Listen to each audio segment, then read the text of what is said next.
कोकणात बघितलं तर मोठ्या प्रमाणात भात शेतीचं उत्पादन घेतलं जातं आणि हे जे शेतकरी असतात ते सोसायट्यांकडून कर्ज घेतात आणि त्यातून बियाणं खतं यासाठी कर्ज घेतलं जातं.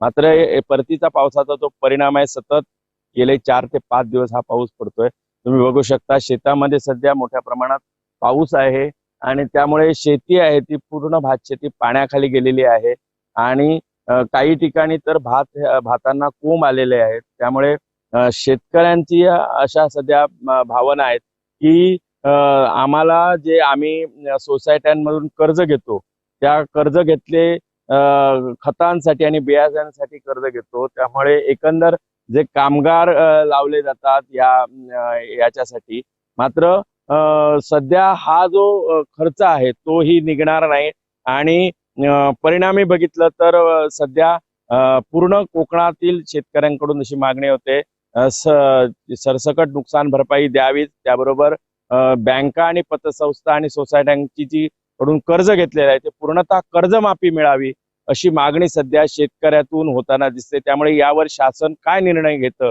हे आता पाहावं लागेल. सुरेश कोलगेकर, जय महाराष्ट्र, वेंगुर्ले, सिंधुदुर्ग.